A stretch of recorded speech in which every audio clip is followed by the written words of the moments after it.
Shadowverse Worlds Beyond lead producer Kimura Yuito, aka KMR, has released not one, but two new interviews, which really reveal a lot of information about the game. Let's dive right into it. So the first one actually was from the Taiwan event that I was at. Vlog on that still on the way, by the way. It's going to come with high definition footage, so definitely keep an eye out for that. But in the meantime, Shadowverse Magazine here has provided an English translation of the interview that was at that event, and there are quite a few pretty interesting takeaways that I want to cover. So the first question here is, the competitive card game app Shadowverse will celebrate its 10th anniversary. Shadowverse Worlds Beyond was originally scheduled for 2024. Why are you releasing another live service game at this time? What is the intention of releasing it as a standalone brand new sequel instead of a major update to the existing game? And the answer, we've been operating the original Shadowverse for about 9 years now, and when we look ahead to developing it for 20 or 30 years, we recognize some technical limitations. We felt it was necessary to restart as a new app. By creating a new app, we can offer the enjoyment of a fresh gameplay experience, and also becomes a more accessible entry point for new players. We believe that once you actually play it, you'll understand our intentions, so please look forward to the title. So, I did cover some of this reasoning in my Why Did They Reboot video. You can check that out if you haven't already. But I did not expect him to say 20 or 30 years. That's much longer of a time frame than I expected to see in writing. I will say, I when he says it, I do believe him, because back in like 2018, 2017, I was at a Shadowverse event, and I was talking to some of the Cygames staff there, and they told me that they aimed for Shadowverse to be a 10-year game. And I mean, it got to 9 years, so pretty close. But yeah, 20 to 30 years is pretty crazy. In the past, you mentioned that both titles would continue to operate in parallel. Could you tell us a bit about the future operation policies and goals for both titles? For the original Shadowverse, we are prioritizing providing an environment where players can confidently enjoy playing with their existing cards. On the other hand, with the new title Shadowverse Worlds Beyond, we aim to deliver a more dynamic and fresh game experience, allowing players to battle and enjoy each other's company in innovative ways. So, no real surprise there. They're leaving Shadowverse Original up to, let players play with their existing collection. I think I wouldn't be shocked if in the future they end up announcing EOS at some point, but it would be very nice if they could keep the single player elements intact and just take down PvP. That would be great. That being said, even if it's still up as a PvP game, I'm sure most players will be on Worlds Beyond anyway. But the good news is that Cygames is pretty good at running games in maintenance mode, because I believe that, Rage of Bahamut has been in maintenance mode for a long time, and it's still up, which is like their first game, and it's still alive. So I have some confidence, especially since when Worlds Beyond comes out, they can just like reallocate some of the servers from original Shadowverse into Worlds Beyond, and then just have whatever they need to keep the game, minimally running. But yes, if they do end up taking the game offline, it would be nice to preserve some of the single player experience, especially the story mode would be fantastic. But in general, nothing new there. Question: competitive card games with their deck building, battle rules, and diverse card effects often give new players the impression of a high barrier to entry. This can be particularly frustrating for those new card games. How will Shadowverse Worlds Beyond guide new players in this regard? Answer: we've prepared a very comprehensive tutorial feature within the game. While we can't share many details at this moment, for example, the practice mode includes an AI advice feature beta. So yes, that's the AI companion UD or ACE that helps you turn by turn and gives you advice to help players learn how to progress through the game in a practical setting. Furthermore, we are preparing various contents for new players outside of the game as well, and we hope that new players will feel comfortable starting and enjoying the game. So a couple of interesting things here. One, they can't share many details, but we already know about this AI, so is there something else? I think when I was playing the demo, there was a screen for like game knowledge tutorials in the game, so potentially like tutorials that let you like teach you each keyword in a different scenario. That could be nice. And another interesting thing here is that it says preparing content outside the game. What does that mean exactly? Like teaching sessions in real life? I'm not entirely sure. I guess we'll just have to see, but that's very, very intriguing. The next question. For new players who have never played Shadowverse before, how does the development team plan to attract them? Answer: the next generation visual presentation and the dynamic gameplay experience, which we named Super Evolution, not only provide an even more enjoyment, but also make it easier for players to enjoy the game casually. While we can't reveal many details at this moment, new features like Shadowverse Park have been added, allowing players to enjoy the game with friends and other players. And you'll notice that in many of the answers, he says we can't reveal many details, which is a little concerning given the game's coming out in like less than 3 weeks now, but we'll just have to hope that it's part of their marketing plan, I guess. But in any case, yeah, Shadowverse Park and the nice visual effects. And I will say, when I played the demo of this game in Taiwan and also in Japan, it ran silky smooth, barely any loading screens. It really is a huge upgrade over the original title, so I can vouch for that firsthand. Question: is there any concern that existing players of Shadowverse will have an overwhelming skill advantage over new players in Worlds Beyond? While we can't share many details at this moment, we are making adjustments to the game system, so we don't have significant concerns about that. Well, I will say that in my demo experience and in both Taiwan and Japan, like I said, I was the one with the overwhelming experience in this game compared to the people I was playing with, and I won every single game. So I think that, having experience in Shadowverse will help you in Shadowverse Worlds Beyond. And I think it should, considering the game is mostly the same DNA. So I'm not entirely sure why this is seen as an issue. In any case, with the matchmaking system, the players who are experienced will quickly rank up anyway, and hopefully, with the hidden MMR or whatever, they won't be matched up against newbies in the first place after, just a short period of time. But yeah, I'm not sure that this is even an issue in the first place. Question. Many new characters have already been revealed for Shadowverse, but the story outline for the new title, Shadowverse Worlds Beyond, doesn't seem very clear yet. Is there a possibility that characters from the new title appear in Shadowverse? Will characters from Shadowverse appear in the new title? Answer, we cannot go into detail about the story content at this moment. This one I understand because you don't want to give spoilers for the story before the game even comes out, right? However, this time, instead of the traditional ensemble drama involving many intertwining characters, the story is structured to focus on a different protagonist in each chapter, developing independent narratives for each, which I do appreciate. I think the narrative is stronger if you get to sort of embody the main character a little more, and you get like a POV of each character's like motivations and involvement into the story, rather than just having an ensemble cast the entire time, which can often drag on. And at least in the first game, the story like that happened often. And then also, furthermore, in this story, chosen individuals from various worlds will participate in the Banquet of Wolves. In English, I believe it's translated as the Feast of Wolves. All main characters are participants in this Feast of Wolves and will each throw themselves into the battle with different reasons and feelings. Okay. Previously, at an event held in Japan, we received a question asking, will Orisa no longer appear? This is actually pretty funny because the voice actor of Orisa, I believe, is the one who asked this question. To answer this, the worlds of Shadowverse and Shadowverse Worlds Beyond are connected. Orisa's journey of helping those in need isn't over yet. The day might come when she extends a helping hand once again. Furthermore, in card battles, the main characters from the previous title Shadowverse will appear in Shadowverse Worlds Beyond as leader skins. Yes, they've already announced this. The new skins of the previous characters will be available for purchase in the shop from the game's release. So if you're really wanting to play Luna or Your Eyes or whatever, you can just head on over and purchase that skin. It's funny that the question did ask, is there Worlds Beyond characters appearing in Shadowverse 1? And it's like, probably not, man. Anyway, question. Shadowverse is a card game with an incredibly complex world view. I believe they mean like world building. From a developer's perspective, what was the initial trigger or inspiration that let you build such a detailed and rich world for a single card game? Answer, we believe that to continuously release many card packs and keep providing enjoyment to players, it was essential to set the stage in various different worlds. Only by incorporating a rich amount of information to each card pack, enough to construct a standalone story could be truly depict an appealing world and the vibrant characters living within it. True and agree. Because of the world-hopping nature of the Shadowverse story, we get stuff like Natura with the, tree world, we get the robot world, we get the Wild West world. It's just a fun idea. Obviously, it's not a new idea. Some other card games do that too, but it's a fun idea. And the lore is much appreciated to make, you more attached to the cards you're playing. It's nice. Next up, we have, I saw a new feature called Super Evolution in the game. It brings completely new benefits to specific cards, and I found it very cool. How did the idea for Super Evolution originally come about? From a development perspective, could you tell us what trigger inspired this idea? The trigger was when the battle rules for Shadowverse Worlds Beyond were largely finalized, and I suggested that we should add a standout rule that represents a new generation of digital card games, a sort of keystone mechanic. At that time, there were various ideas besides Super Evolution, but ultimately we decided that Super Evolution, which further enhances evolution, the most distinctive battle mechanism of Shadowverse, which I agree with, was the most fitting for its position as a new title in the Shadowverse IP. It underwent many adjustments. One of these was to make the Super Evolved follower's body larger for a visually impactful design. Based on this effect, we also designed changes in abilities. For example, knocking away defeated enemy followers and sending them flying into the opponent's leader to deal additional damage, and made Super Evolution a spectacular and unique system. We do know that Super Evolution actually has undergone quite a bit of a change, considering from the first reveal of this game to the latest reveal of this game. Like, the mechanics have completely changed. I believe when this game was first announced, initially Super Evolution was only available to some followers, but now they made it available to every follower. And I agree with the reasoning here, as they will say. As a result, it became a system with a significant impact for players who want to enjoy card battles casually, and for advanced players, it increased the diversity of finishing combos, lethal options, allowing for deeper research and exploration. We hope everyone will experience the unprecedented fun of card battles through Super Evolution. And I agree!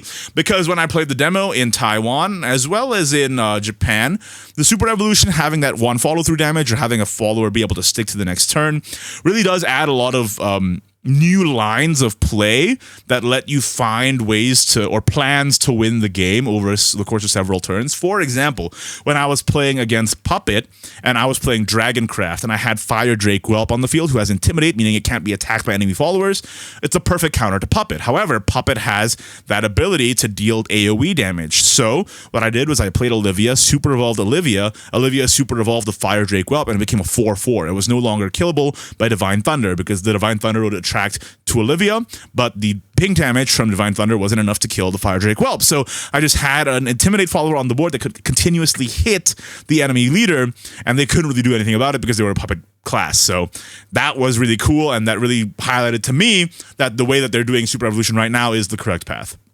Next question. The bonus play point system seems to give the second player a significant advantage. How does the development team plan to adjust the system to maintain game balance? I think going first is still better. But yes, it is a question that, you know, first, second turn balance has always been a concern in one-on-one card games, and they say that here, the player going first tends to have a significant advantage. And here they say that here to balance the win rates between first and second, we've given advantages to the second player, drawing more cards at the first turn, having more EP, blah, blah, blah. But in Worlds Beyond, they introduced the bonus play point rule. And one interesting thing is that they also took away the drawing more cards and having more EP. The Evolve First is still a thing, but they took away a lot of the counterweight and instead gave them this extra bonus play point thing. And they've conducted extensive playtests and large-scale testing and confirmed from battle data that the win rates are balanced. But, you know, that's only with internal testing, and obviously when they release the game to hundreds of thousands of people, things will change. So once they get a bigger sample size, so I do like that they also clarify that after the game's release, they will continuously monitor player battle data, and if any issues are identified, we intend to make swift adjustments and responses. So that's nice to hear. Next up, crests appear to be a highly innovative design that makes it easier for players to understand card usage and the flow of the battlefield, and that's the redesigned leader effects to make it more visible on the bottom left here. How did it evolve to its current form? Answer. Shadowverse has actively pursued esports development, and the game itself has become increasingly complex to allow pro players to demonstrate advanced playing skills. One of these mechanisms that we call leader ability granting, by having the leader possess special abilities for several turns or throughout the battle, highly advanced plays that would normally be impossible became achievable. So if you're unaware, like in Shadowverse 1, you could have like Bellerophon that would ping 1 to all enemies whenever you healed yourself and stuff like that. So it was quite unclear though, because when you clicked the leader, then it would show you the abilities, but if you didn't click the leader, it wasn't readily apparent. And they say that here, where the gameplay became more difficult to understand the battle situation, and it poses a hurdle for new players. In Worlds Beyond, they want to be more accessible for new players. Therefore, we introduced the element of abilities granted to leaders, which is traditionally difficult to recognize in the visual form of crests. So they make it much more easily identifiable. It also became possible to grant countdown effects similar to amulets and abilities that last several turns that are more clearly displayed on the screen, which helps new players understand the game content more intuitively. And I big agree. I think this is a huge improvement in how leader abilities are handled. And the fact that, like he says, they can have countdown and stuff, and that they're worded exactly like cards allows for some pretty interesting potential interactions in the future. Like imagine a card that like reduced the countdown of all your crests and stuff like that. Pretty cool idea, and I'm glad that they changed it, because that was honestly a hugely unintuitive way to do that effect in the first game, so I'm glad they changed it. Question. Abysscraft is a new class that combines Shadow and Blood. Why did you decide on this? And I imagine both classes had many dedicated players, so I'm curious about the reason. Kind of a tough question, actually, that they asked here. And they initially launched with 7 classes, and the new class Portal Craft was added, bringing it to 8. In the course of long-term operation, we generally recognize class balance as a challenge. And anybody who played Shadowverse for a long period of time would know that. Or pretty much any class-based card game, you would know that. If you played Hearthstone, you know that too. You can't keep all the classes balanced because there's so many of them. One of them is bound to be good. One of them is bound to be really, really bad, just in terms of how to play the game. And so for a better game environment, we've strived to reduce the disparities in usage rates. During the development of Worlds Beyond, we re-examined the question, how many classes are optimal? After considering card acquisition difficulty, ease of deck building, diversity in battles, and changes in the arena environment, we determined that 7 classes plus neutrals was the optimal configuration. So potentially, maybe Portal Craft was a mistake, but instead of leading Portal, of course, they merged Shadow and Blood, right? And they referenced the configuration that already shown success in Shadowverse Evolve. Yeah, so Shadowverse Evolve is the one that started this merging into Abysscraft, and it works pretty okay, so there you go. The bigger concern, and they say it here, question, are there any plans to introduce new keyword abilities or class-specific mechanisms for followers and spell cards in the future? Something like Vengeance mechanic that Blood previously had. And this answer, it doesn't explicitly say it, but it kind of implies that a lot of the Bloodcraft keywords are just not going to be in base set. So, kind of sad. It seems like Abysscraft is mostly Shadow. Hopefully they fix that a little bit in the future, but yes, we do plan to add new keywords and class-specific abilities. However, as Worlds Beyond is an entirely new digital game, one of our primary goals is for new players to be able to enjoy it casually. We aim to avoid the game becoming excessively complex due to a rapid increase in abilities, and hopefully we can gradually add these elements at a relatively gentle pace. So maybe we'll get Vengeance and Wrath back. Maybe we'll get Sanguine from Evolve, but from what's revealed so far, it's like a lot of the Blood stuff is just gone, man. It's kind of sad. Question, Shadowverse Worlds Beyond is quite different from the traditional Shadowverse in terms of gameplay. I actually disagree with this. I think it's very similar. And they say here that it's more similar to Evolve, and I disagree. I think it's much more similar to regular Shadowverse than Evolve as a person who plays all three at this point. So anyway, the answer is Shadowverse Evolve is a physical game that emphasizes experiences unique to physical play, such as flipping cards and stacking evolution cards, and advanced psychological warfare, which is a funny wording, basically through quick spells is what they're saying here. And that's true. Quick spells would really slow down the pace of a digital game that's supposed to go by in a fast way. So that's why they're not implementing it into Worlds Beyond. On the other hand, an entirely new digital game, Worlds Beyond, prioritizes accessibility to allow more players to enjoy it casually.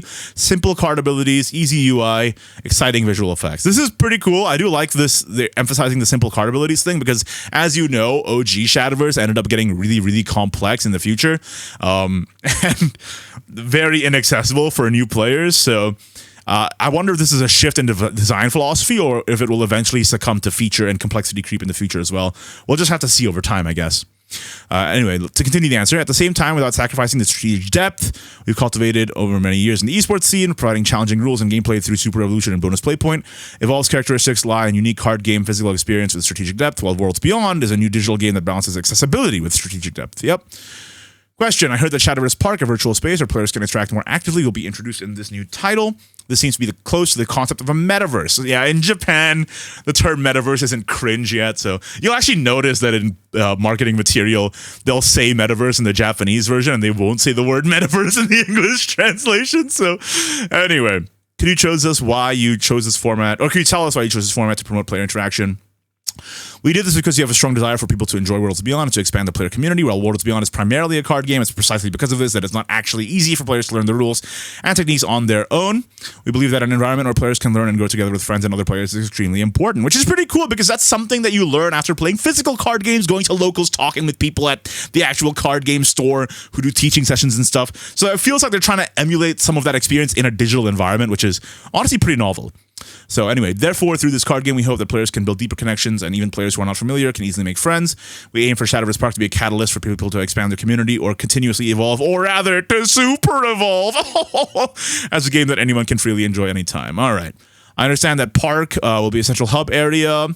Is there a possibility for unique mini games similar to Gurabato in GBFV? By the way, that's, I think, Grand Slam is what it's called in English. It's like a Fall Guys mode in Grand Blue Fantasy versus Rising. And, you know, originally we were supposed to get mini games like Mahjong and fishing and all that, but that got taken out. So the answer is we'll focus on card battles. For future developments, we'll consider it based on how the players will enjoy the game and their preferences. So pretty much no. Question, is there a possibility of large-scale tournaments being held in overseas regions? At this moment, we don't have such plans, but if opportunity arises in the future, we can make it happen. Just to be clear, since I saw some people dooming about this, I believe they mean offline events like Rage that they have in Shadowverse Japan. Confirmed for Worlds Beyond is SVO. You will have online events that let you qualify to World Grand Prix. That's confirmed. Like, that's not a secret. That's public. So in this question and answer, because I saw some people confused and concerned about this, they're, I believe, just referring to physical events like Rage that you play across the table from somebody else. In overseas regions, you will still have SVO. You will still be able to compete to qualify for World Grand Prix, okay? Do not panic. Finally, do you have a message for Shadowverse and Thai Games fans in Taiwan and Southeast Asia? Seeing the significant response from pre-registrations and social media, we strongly feel that players in Taiwan and Southeast Asia have great expectations for this title. True! As somebody in Southeast Asia, I agree! As Thai Games, we are delivering this work with great confidence, and we hope that everyone, whether they played before or experiencing it for the first time, will genuinely enjoy this game. Pretty enlightening interviews. Some standout takeaways, 20 to 30 years. Crazy. Is Bloodcraft just Dedge? Maybe. And yeah, I like their reasoning behind why they chose the mechanics they did. So generally a pretty good interview. I liked it. And again, this was the interview that was in the Taiwan event. Vlog still in the works, coming out very, very soon. So I learned a lot of this in person as well, but I'm glad that it's finally out there so that everybody can take a look.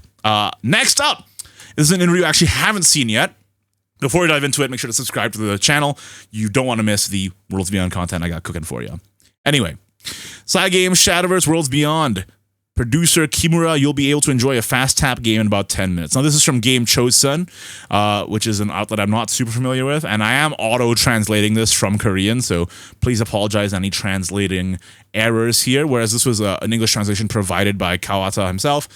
This is auto-translated, so let's just bear with it, and let's see how. So they held an event in Korea as well, it looks like, not just Taiwan. And this is just a little bit of an intro to Shadowverse Worlds Beyond, which we don't need because I already covered that in previous videos. Now let's get into the interview. This is KMR himself over here. Question. The biggest change compared to the previous game is Super Evolution. Did you pay attention to the speed of the game? Shadowverse ended about 9 turns. Did you take that into account? Answer. When creating the rules for Worlds Beyond, I wanted to add new battle rules. There are many parts that have changed, such as the part where the leader receives additional damage and the follower is killed. This is from Super Evolution. As a result, I expect that it will have an impact on those who want to enjoy it casually and show good results for advanced players. What are the connections to the previous work? Will characters from the story appear? So, similar questions to the previous interview. The worldview of this previous game and this game are connected. Okay. Characters from the previous game will appear as leader skins in a 1-to-1 turn-based card game. The first attack is advantageous. So this is also the difference between first and second attacks. So this is a lot of questions in one question. In the previous game, in order to maintain balance, the second attack had an advantage. In this game, we left a part where the second attack can evolve first, and it created a rule called Extra PP. The development team tried to find a balance between first and second attacks through long test plays. After the release, we will check the player's match data and respond immediately if problems arise. So yeah, pretty much the same answer as the first interview here. Next, it was notable that you adapted Evolve elements. By that, they mean Shadowverse Evolve, like engaging amulets and stuff like that. Will we see more of these elements in the future? There are parts that you mentioned, and conversely, there are elements that will be added to Evolve from Shadowverse Worlds Beyond. We plan to continue linking them in the future, so please look forward to it. Very good news! So yes, they did announce that in Shadowverse Evolve, they will be adding Super Evolution as a mechanic in order to tie in with Shadowverse Worlds Beyond, but this... having this in writing, that they're going to continue linking them in the future is very, very exciting. And I hope that they continue to push that boundary of making Shadowverse a multimedia experience that, you know, one doing well will boost all the other aspects of the IP. Next step, anime. Let's get it, man. Next up, your previous work was characterized by fast tempo. Are you aiming for fast tempo this time as well? It's hard to compare it to other games, but since it's the game you can enjoy on smartphone, we're aiming for a fast tempo. So yes, it's a game, you know, you can play a game in 10 minutes. Are there any plans to link the skins or goods obtained from the previous game? You said you would be able to definitely get a legend for every 10 packs. Can you also get them with 3 goods? There's no change from what has already been announced. So yes, there is some link bonuses. I will inform you of the details separately. It's impossible to transfer the remaining goods from the previous work. It is likely that... I don't know what this is. Is this Luffy from One Piece? This might be a translation error. Apologies. Next. Why did you choose Dragon, Nightmare, and Nemesis in the preview experience? So this is a Dragoncraft, Abysscraft, and Portalcraft. Why did you combine existing classes to create Abysscraft? The classes you can enjoy different places under easy control were Dragon, Abyss, and Portal. The original 7 became 8 with the addition of Portal. We kept thinking about which class would be appropriate. We decided on 7+1. This is the same answer as the previous interview. The new class is Abyss, which is like combining Shadow and Blood in Evolve. Card pack cycle release in Shadowverse OG was 3 months. How long is the cycle this time? The first pack is released. Second and third packs will be released at a slightly faster pace, and then every 2 months thereafter. So yes, I will cover this, why this is potentially concerning in another video very soon. Next up, will leader skins from the previous game appear? How will they appear? The leader skins will not be added. Oh, Lord. It is difficult to tell you how to obtain them yet. Interesting. So, yes, we already knew that leader skins are not going to be added. Instead, they're going to be converted into posters for your player housing in Worlds Beyond, but difficult to tell you how to obtain them yet. So does that mean there's going to be a different system than the leader card gacha that we had in the OG game? That's interesting. Looking at each class leader, the atmosphere is different from the previous work. I'm curious about the intention. I think we felt similar. We released the character that we thought was the best as the leader. I think they mean like, you know, Dial is a big scary monster instead of the little girl that is Luna. Is the rotation of cards used for rank is the same as the previous game? As the number of cards increases, we will consider a new format, but as you said, it is a rotation. Okay. So similar to how we do it in the OG game, Rotation Unlimited. What are your thoughts on expanding platforms such as consoles? Aside from the officially announced platforms, we are not considering any expansion this time. No! I think that's a bit of a missed opportunity, man. Personally. Because Shadowverse Champions Battle is already just based on OG Shadowverse and works perfectly on the Nintendo Switch. I think if you were able to expand to the Switch, it would be such a huge get. So that is kind of unfortunate. Card decomposition is only possible when there are more than 3 cards. Is this difficult for gamers who enjoy certain classes to obtain cards and goods? Is there a way to improve this? There's no way to obtain cards for only certain classes. Instead, we're preparing a way to obtain cards through free packs and the like. So yes, they're kind of addressing the liquefied change controversy here. And honestly, we're just going to have to hope that the economy will be able to stabilize past the additional system. We'll just have to see. How did you optimize for mobile? What is the expected playtime? We optimized it so that it can maybe play smoothly. We are thinking of around 10 minutes. Yep. What are your plans for Korean dubbing? No plans as of now. No! I think more dubbing is good. I think having the game available in the native language of the players, especially big player bases like Spanish-speaking, Portuguese, Korean, Chinese, is really quite important to, have the players feel like they're, being listened to and that they're important. So, I don't know. I personally would like more dubbing options. Recently, many mobile games support vertical orientation. Do you plan on providing a vertical UI? No. Shadowverse Park has been added. What was the intention behind planning this? Are there any systems that can be enjoyed outside of... I don't know what that is. Sorry. Outside of the card game, I guess. Shadowverse Park was created with the intention of adding community features. Card games are difficult to learn. Hope you can learn the game and become stronger by playing with friends or other players. So similar to the previous interview, I hope that this will activate community among players so that anyone can enjoy it. In addition to card battles, you can enjoy mini games like soccer. But they took out fishing and they took out mahjong. No. In the case of previous works, Side Games actively collabed with other IPs. But we can't talk about that. Fair enough. I don't know if Kimura knows, but he is the face of Side Games among Korean gamers and is quite known as a meme. Blah, blah, blah. I wonder how it'll be run in Korea, whether it'll be competitions. Okay, that's interesting. I didn't know that. Korea is famous for esports, although it's not been officially announced. We will hold various competitions that will lead to a Grand Prix. It is difficult to mention individual names, but there were famous Shadowverse players, and I hope they will show good performances in world competitions. Yeah, there are very strong players in Korea, for sure. And we've seen that in previous years and through their Open League SKO, Shadowverse Korea Open. Next up, card games have a barrier to entry, such as proper nouns. Is there a system for beginners? We've prepared several tutorials that even beginners can easily access. Difficult to go into detail, but there's also AI advice function. Okay, yeah. Great. We also prepared content for beginners. So, yeah. We can't leave out random elements. Shadowverse has relatively few. How much do you consider this time? It's hard to say what the ratio of luck to skill is. We're making the cards so that there aren't as many random elements as in the previous game. I knew it! I made a video on that when it was just speculation. I knew it! Worlds Beyond will have less randomness than Shadowverse. And Shadowverse already is a less RNG card game than many other card games out there. So making the randomness even less is fantastic. I think people are frustrated by RNG. Obviously, some RNG is fun. Some people find it fun. But honestly, I think a lot of people are frustrated, especially with some of the other offerings on the digital card game market right now. Next up. In card games, it is important to know what cards you have in your hand. I'm curious what the direction in which you will adjust the random elements of your hand. I expect the random elements to be reduced by changing the cards at first. I'm not really sure what that means. Will there be any offline events? Haven't planned anything yet. Oh, I wish there would be. That'd be nice.